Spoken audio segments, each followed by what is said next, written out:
Solana est dans mon viseur simplement parce qu'avec les profils de copy trading que je prépare, Solana a les meilleures performances niveau backtest ainsi que Ethereum. Ethereum on a déjà vu, maintenant on va passer sur du Solana. Pour la partie automatisation, malheureusement il y a un petit peu de retard, ça avance doucement mais sûrement.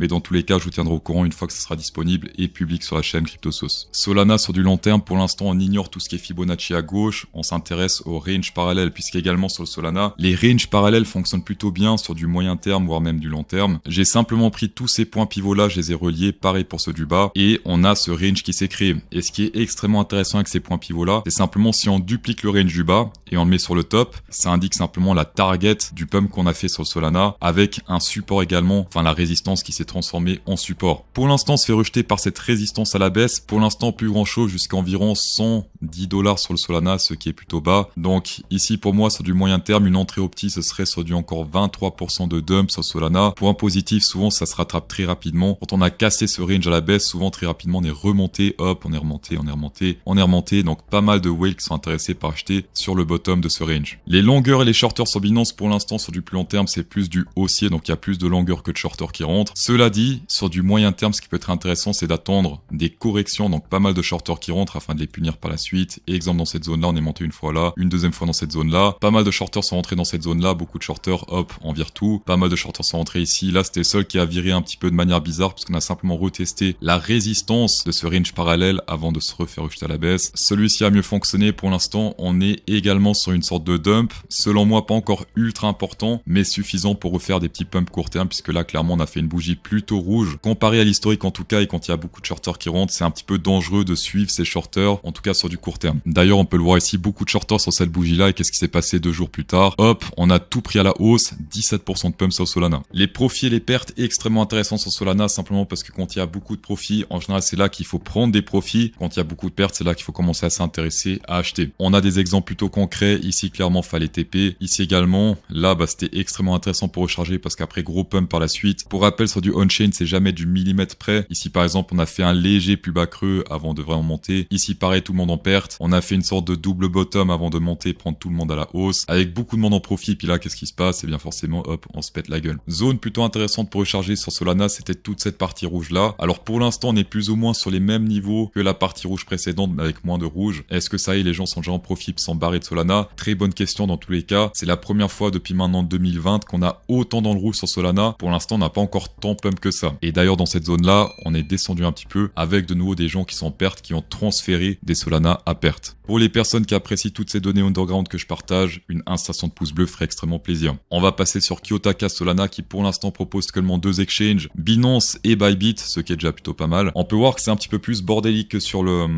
Bitcoin. Cependant, il y a 2-3 données plutôt intéressantes selon moi, notamment ce spoofing là, regardez ça, énormément d'acheteurs qui sont arrivés ici, hop, ça a poussé le prix pas mal à la hausse, ça a disparu et depuis ça push plus trop. Ici pas mal de spoofing au sud, qu'est-ce qui s'est passé? Le prix a pump, les ordres ont disparu et ensuite hop, on se fait attirer par le bas. Et là on peut voir qu'on a un truc un petit peu similaire, pas mal d'ordres ici au sud qui sont apparus, on s'est approché du prix, les ordres ont littéralement disparu, donc pas d'intérêt à aller chercher ces ordres là. Je rappelle que sur du court terme, ces ordres repoussent le prix, sur du plus long terme ça attire, mais quand on attire et que ces ordres disparaissent, il n'y a plus aucune raison d'attraction. Ici si on zoome un petit peu sur le graphique, on peut voir qu'il y a 2 supports ici, 38 000 Solana ainsi que 37 000 sur les 139 $. Pour l'instant les ordres majeurs sont au sud, donc sur du court terme ça peut repousser le prix à la hausse, ce qui est plutôt intéressant selon moi. On va également voir le spot parce que le spot ça fait également son effet. Je recommande pas de mélanger spot et futur parce que souvent ça fait des trucs un petit peu insensés. Mieux vaut toujours regarder spot séparément et futur séparément. Ici on le voit également très bien, pas mal d'intérêt spot dans cette zone là. On se fait repousser sur du court terme à la hausse. Je m'attendais quand même à un push un peu plus important à la hausse, mais on l'a pas fait. Et par la suite, hop, on prend tout. Ici sur du court terme, on peut s'attendre à un truc un petit peu similaire. Les ordres sont apparus plus ou moins dans cette zone là. On s'est pas mal fait rejeter à la baisse et directement après, déjà maintenant on semble se faire attirer par ce mur d'ordre vendeur spot. Pour info, je fais une campagne avec Bitunix, vous pouvez y accéder avec le lien en description. 10% de cashback par rapport au dépôt, vous déposez, vous recevez le cashback. Ça marche également pour les personnes qui sont déjà affiliées CryptoSauce mais qui n'ont jamais reçu de cashback, vous pouvez également le faire, mais pas 2 fois par personne. Il y a d'autres events un petit peu moins intéressants, mais clairement ça vaut la peine juste pour la partie 10% de cashback. On va passer au concours pour emporter des cryptos sur Bitunix. Le winner de la vidéo précédente se print à l'écran, bravo à toi. Et la question que je pose aujourd'hui c'est, est-ce que la bougie Solana demain sera verte verte ou rouge? Vous avez jusqu'à 23h59 pour répondre, tapez dedans. C'est une question pile ou face, donc ça sera 50$. Plus c'est compliqué, plus le gain sera élevé. On va passer sur la partie underground. Pour l'instant, niveau liquidation, selon moi, ça se passe clairement au nord, simplement parce qu'on a tout pris au sud. Là, ça a l'air plutôt vide au sud si on file tout ça ici sur Solana, sur Binance. Pour l'instant, la zone d'intérêt, 148,56$,